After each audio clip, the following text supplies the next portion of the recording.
Hello!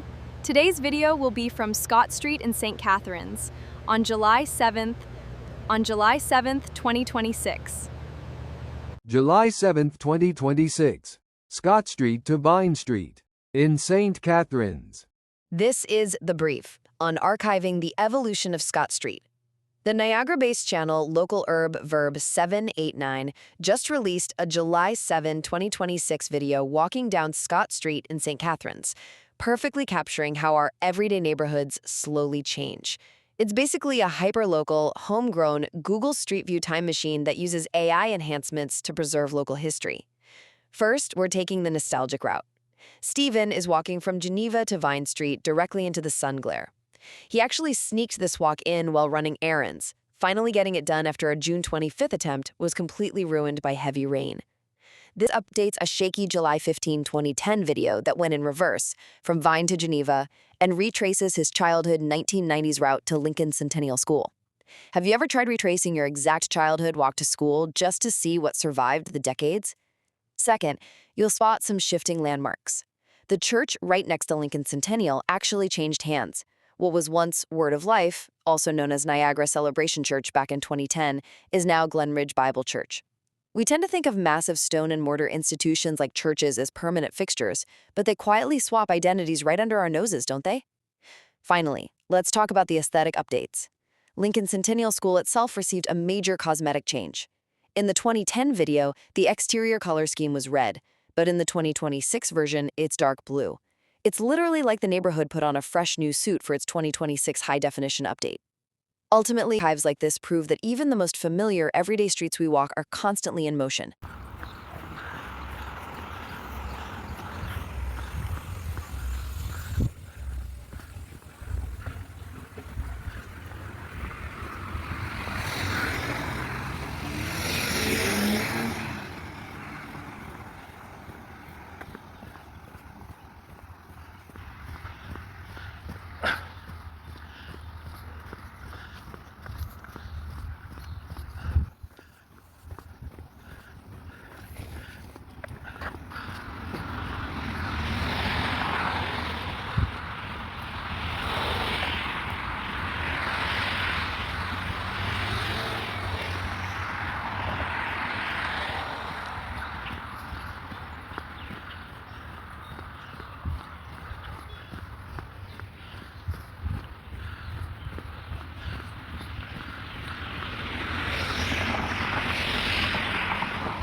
The Narrative, Notebook LM Audio Overview. And we are looking at a digital landscape today that serves as a perfectly preserved living window right into an ordinary day. It is the absolute definition of a living, breathing time capsule. We are not talking about burying objects in the dirt here. No, not at all. We are talking about capturing the actual physical reality of a community emotion. And honestly, it is just an endlessly entertaining and joyful process to witness. It's so cool. So our mission today is to explore a truly unique and fascinating corner of the internet that does exactly this. I'm super excited for this one. Me too. We are taking you, our listener, along on a deep dive into a YouTube channel with a wonderfully intriguing name. It's called Local Herb Verb 789. It is a very memorable name. That really is. And it perfectly sets the stage for the kind of highly personal, remarkably clever passion project we are going to be breaking down today. So we have this fascinating document in front of us, and it details a specific video from this channel. Mm-hmm.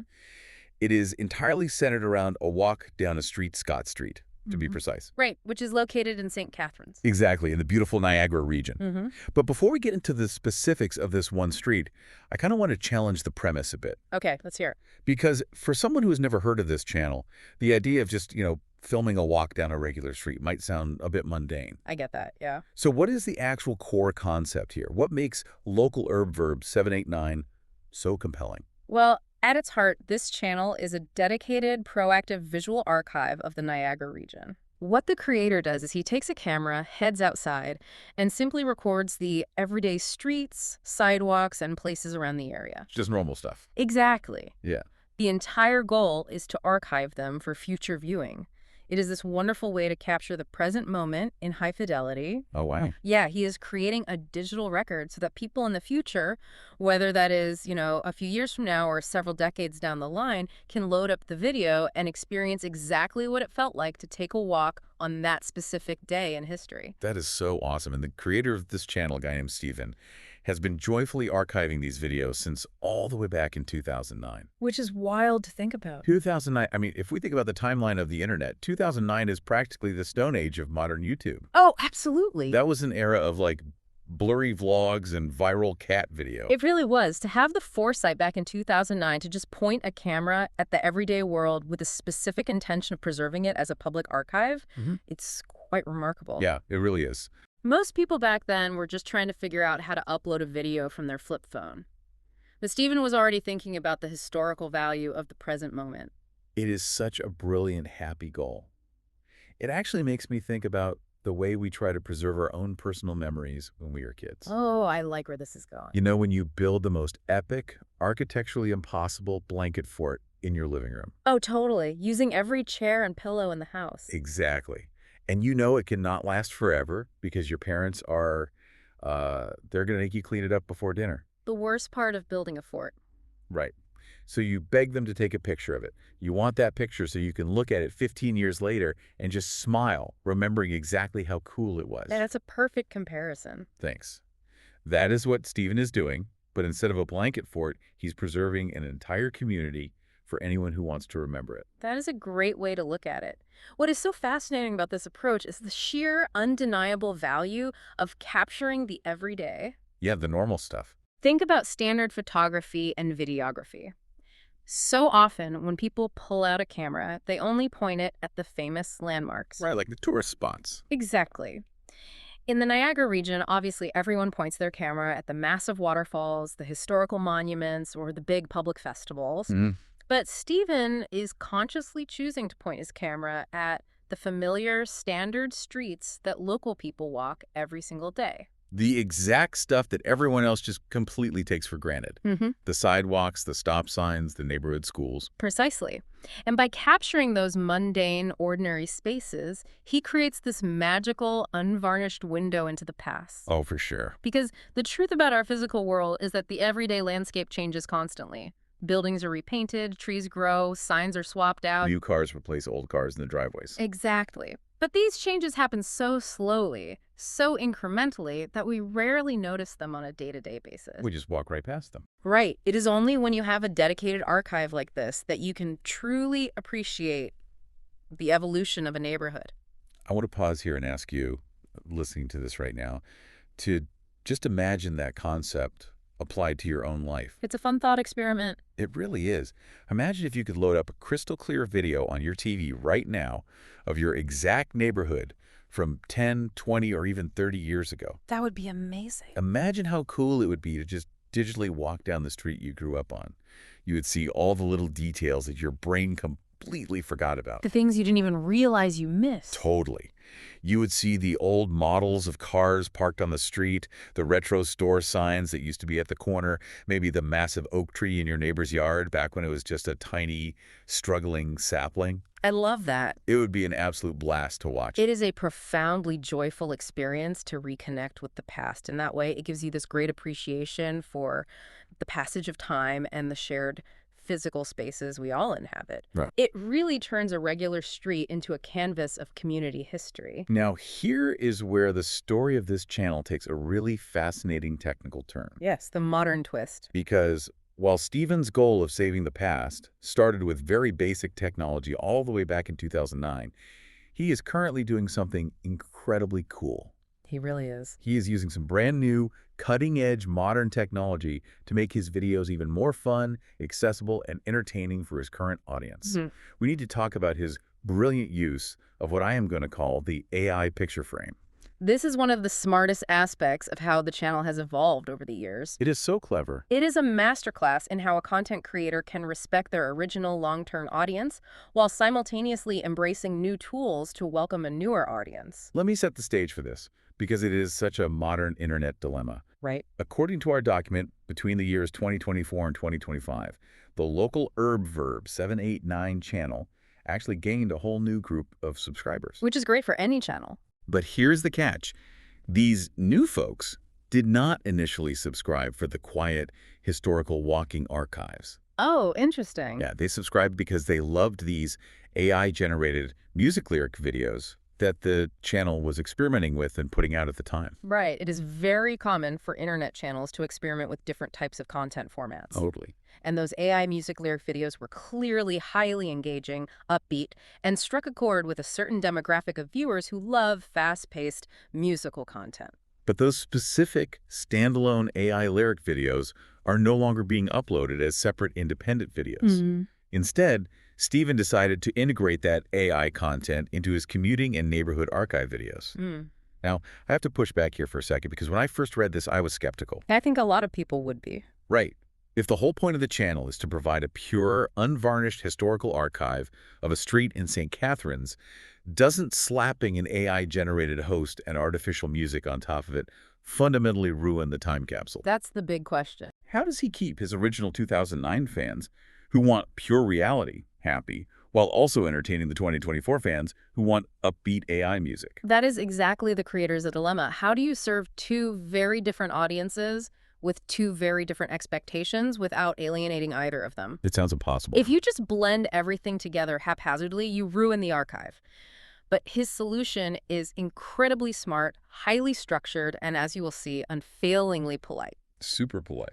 He uses the AI to essentially package the real-life videos rather than alter them. He has established these 6 awesome rules for doing this. Yeah. I want to spend some time breaking these down because they are just so considerate and clever.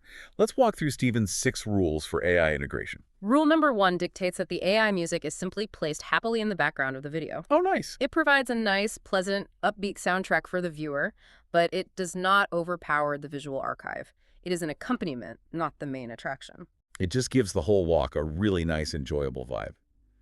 Then we have rule number 2, which is brilliant for preserving the archive. This is a crucial one. An AI host introduces the video, but this introduction happens before the real-life adventure even starts. Right, before the footage rolls. So as a viewer, you get this cheerful, entertaining greeting that sets the stage and explains what you are about to see, but it happens entirely before you actually step foot onto the physical street with Steven's camera. Which perfectly leads into rule number 3.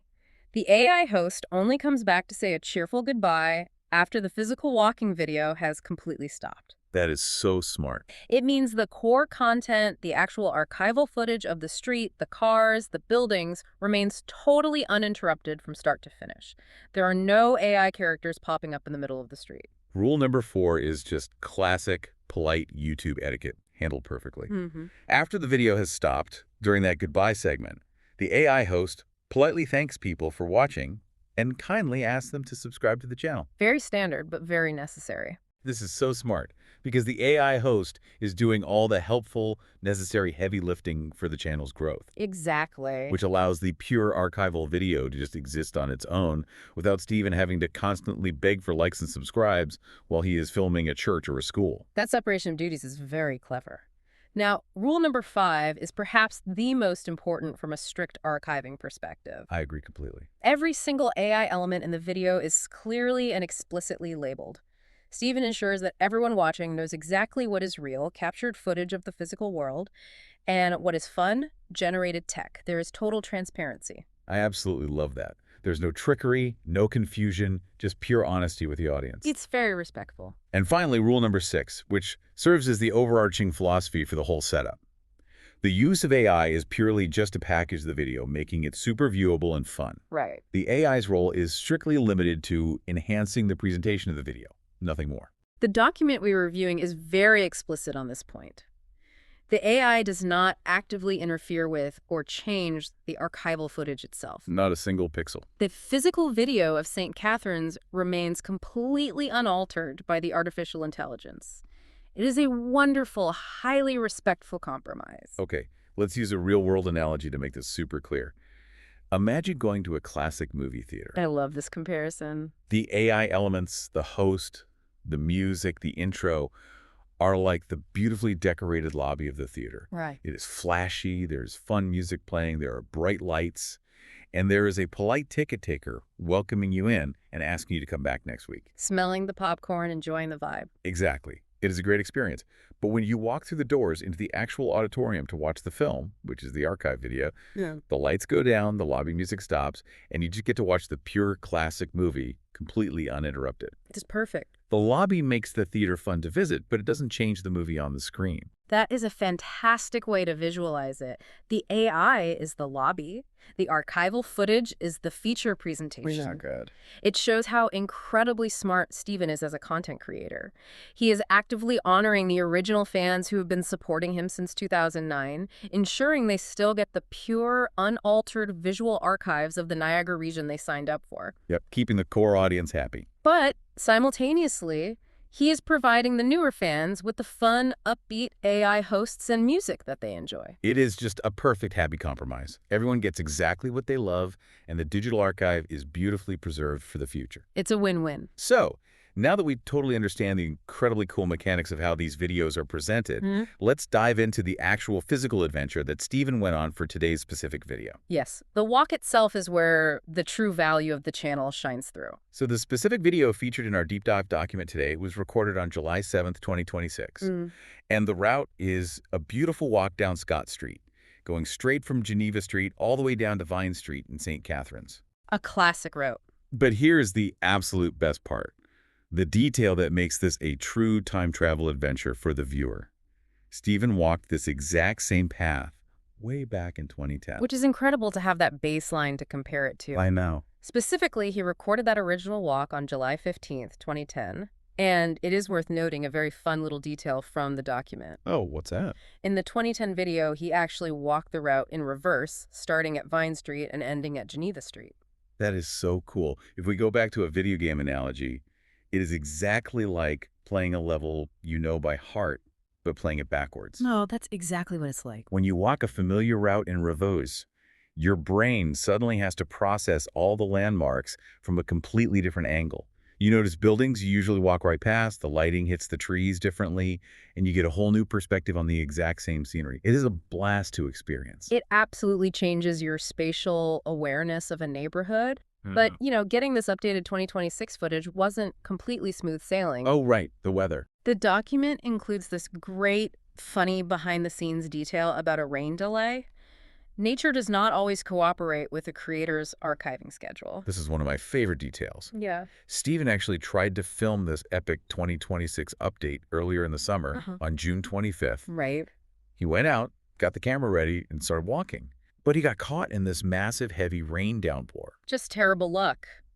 And what is so entertaining is that he actually uploaded that rainy attempt to the channel anyway. I love that he did that. You can go watch the June 25th video where he starts the walk, the rain just gets progressively heavier and heavier, and he eventually has to cheerfully admit defeat and turn back. Which, when you think about it, is a fantastic piece of everyday archiving in its own right. Yeah, it really is. It captures the reality of the local weather and the complete unpredictability of a regular day. It is a wonderfully authentic, unscripted moment. It is totally the blooper reel of digital archiving. It proves that this isn't a Hollywood set. This is real life in St. Catharines. Exactly. But thankfully, he didn't give up on the Scott Street update. He eventually got to film the full beautiful walk when he had some business down in that specific area a couple of weeks later on July 7th, and he was able to sneak in this wonderful stroll. And we're so glad he did. So this brings up a huge technical question for me. Between that original 2010 walk and the new 2026 walk, there's a 16-year gap. A lot changes in 16 years. How much does the evolution of consumer camera technology completely change the experience for someone watching these videos side by side? It changes the viewing experience significantly, and in a way that really highlights the rapid progression of everyday technology. The document explicitly describes the visual quality of the 2010 video as being shaky and a bit messy. Which honestly gives it this amazing, fun retro charm. When I hear shaky and messy from 2010, I immediately picture those early digital pocket cameras or the very first generation of smartphones. Oh, totally. The ones that could barely hold a charge. Yes. The video feels very raw, very much of its time. It does. It feels exactly like a home movie from that specific era. Back in 2010, consumer cameras had tiny sensors. They struggled with bright skies or dark shadows. And stabilization was basically non-existent. Crucially, they did not have the advanced optical image stabilization we take for granted today. Every step the person taking the video takes results in a little jolt to the footage. Right, it's very bounce, bounce, bounce. But then you contrast that exact same route with the 2026 version. The technological leap is just staggering. It is. The document notes that the 2026 version naturally looks much, much better. I would hope so. Over those 16 years, cameras became smaller, the digital stabilization became incredibly smooth, almost mimicking professional gimbal setups, and the lenses let in so much more light and color. It's amazing what our phones can do now. The new 2026 archive is remarkably brighter, smoother, and much clearer. It is literally like putting on a brand new pair of prescription glasses and suddenly being able to see all the individual leaves on the trees instead of just a green blur. That's a great way to put it. The modern tech makes the new archive so vibrant and crisp. It makes you feel like you are actually walking right there on the sidewalk. It's very immersive. But, you know, the contrast between the 2010 and 2026 videos isn't just about how cool the camera hardware is. It is really anchored by a great personal journey. Yes, the context of the walk. Why did Stephen choose this exact route on Scott Street to archive in the first place? Out of all the streets in St. Catharines, what makes this one so special to him? This brings us to a really touching, fun detail from the original footage. In the 2010 version of the video, Stephen actually does something quite rare for this type of archive. Oh, I love this part. He turns the camera around to face himself. He breaks the fourth wall to share a great personal fact with his viewers. He says, on camera, I walked this way to school and back in the 90s. I love that detail so much. It instantly transforms the video from just a neat recording of a street into the ultimate 90s nostalgia trip. It really does. It gives the entire walk a narrative purpose. It absolutely does. It provides a deeply personal context for the geography. Stephen attended the Lincoln Centennial School, which is located right there on the Scott Street route, back in the early 1990s. The document notes that it is always so much fun for him to walk down that same route and take a video of it, and I completely, totally get that. It's a very universal feeling. Think about what a walk to school in the 90s was like. You didn't have a smartphone to stare at. You were looking at the cracks in the sidewalk, the fences, the trees. You noticed everything around you. Or, going back to my video game analogy, it is like booting up your old console and replaying your absolute favorite, most comforting level of a classic game where you recognize every single happy detail. You know where all the secrets are. Yes, you know exactly where the big oak tree is, you know which house had the cool dog that barked at the fence, you know where the sidewalk dips down. What is so lovely here is when a creator decides to share a piece of their own personal history with their audience. It is an act of generosity. It really is. It turns a simple, everyday walk down a municipal sidewalk into a joyful trip down memory lane, not just for him, but for everyone watching. it naturally invites the audience to reflect on their own history. It is such a great, happy reminder for all of us to appreciate the places we grew up, the literal physical streets that shaped our daily routines when we were younger. Mm-hmm. And when you walk a route that you know that incredibly well, and you record it 16 years apart, first in 2010 and then again in 2026, you get to play the ultimate real-world game to spot the difference. Which is arguably the most engaging and entertaining part of watching these two videos side by side. I would totally agree with that. The area, in its broad strokes, largely looks the same, which provides a very comforting sense of continuity for the community, but there are definitely fun, distinct differences to discover if you look closely. Oh, totally. Let's dive into the fun of spotting those differences on Scott Street. The July 7th, 2026 video starts right at the intersection of Scott Street and Geneva. Okay. And the document notes this great visual detail right at the beginning. The bright summer sun is glaring playfully right into the camera lens. It just sounds like a perfect, beautiful summer day to be outside. It sets a wonderfully warm, inviting, and cheerful scene. From that sunlit intersection, he crosses over and walks past the many side streets, making his way steadily and smoothly down to Vine Street. And along the way, we get these huge, exciting visual changes that are just so fun to spot when you compare the 2010 footage to the 2026 footage. Let's list the cool differences. First up, the local church. Yes. In the 2010 video, right next to Lincoln Centennial School, there was a church known as Niagara Celebration Church, which was also known locally as Word of Life. But when Stephen takes his sunny stroll in 2026 and pans the camera over, that specific name is no longer present on the route. Ah, I see. But the building itself isn't gone. It just changed hands. It is now the Glenridge Bible Church. It is just a fun little update to the neighborhood directory. It is a perfect example of the natural life cycle of a community space. Organizations change, names on signs change, but the physical infrastructure and the communal purpose of the space often remain deeply rooted in the neighborhood. And then there is the absolute most fun visual change of the whole walk, the school itself. Lincoln Centennial. This is a very striking visual difference between the two archives. It is huge. In the 2010 video, the exterior color scheme of Lincoln Centennial School was red. It was this big red building. Very classic school color. Right.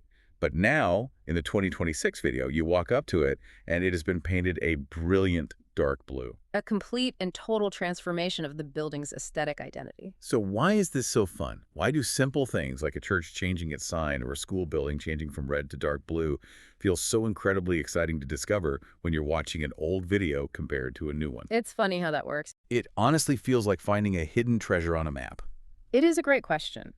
What is happening here is that our brains naturally love visual puzzles. We love discovering patterns, spotting anomalies, and solving little low-stakes mysteries. That makes a lot of sense. When you are watching a video of a highly familiar place, your brain expects things to be exactly as you remember them. Right. Your brain is just chanting red school, red school, red school, because that is what was there in the 90s, and that is what was there in 2010. Precisely. So when a familiar building suddenly changes colors, when you turn the corner and the red school is suddenly dark blue, it is a cheerful, immediate surprise. It's like a little shock to the system, but in a good way. It is a visual puzzle piece clicking into a brand new place. It proves that time is passing, which is fascinating to document, but it also proves that the community is still vibrant. People are still actively caring for these buildings, updating their spaces, painting the walls, and giving the neighborhood a fresh, cared-for look. It is a wonderful sign of life. I love that phrase, a sign of life. It means the neighborhood isn't frozen in time like that stuffy stainless steel capsule we talked about at the beginning. Exactly. It is happily humming along, changing, and growing. I want you, the listener, to really think about this today. Think about your own elementary school or your absolute favorite local building on your street. Have they painted it recently? Good question. What color used to be there, do you remember? It is so much fun to unlock those little everyday memories. It truly is. It grounds you in your own personal history and strengthens your connection to your community's ongoing story.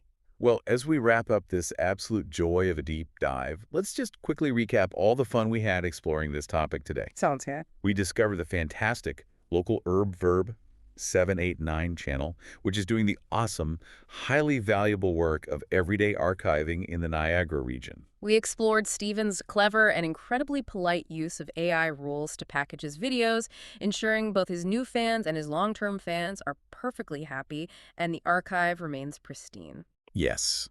The bright, shiny musical movie theater lobby that protects the classic film inside. Such a great analogy. We got to relive the fun of his nostalgic 90s walk to school, chuckled at the reality of the June 25th rain delay blooper, and celebrated the awesome game of Spot the Difference with the red to blue school transformation and the updated church signs. If there is one overarching positive thought to take away from this entire discussion, I think it is simply praising the wonderful, accessible act of noticing our surroundings. I completely agree. There's so much value and joy in celebrating the daily walk. Whether you are carrying a 4K camera to archive it for the internet, or you are just walking your dog, paying attention to the everyday details of your neighborhood is a lovely, straightforward way to connect with the present moment. It really is the best. Oh. So I am going to leave you with a fun challenge for today. Oh, a challenge. If you were to take a video of your own regular walk to school, or your commute to work, or even just a stroll to the local park today, what is one super colorful everyday detail you think might completely change 16 years from now? That's a fun thing to think about. Will that red front door on the corner house be painted green? Will that tiny sapling in the park be a giant shade tree? Will the sign on the local diner change fonts? You never know until you look back. Think about it the next time you step outside. Thank you so much for joining us on this happy, fascinating, deep dive exploration. We will see you next time. Thank you for watching this video. Please subscribe if you haven't already, and hit the notification bell to see more videos. Thank you. Bye for now.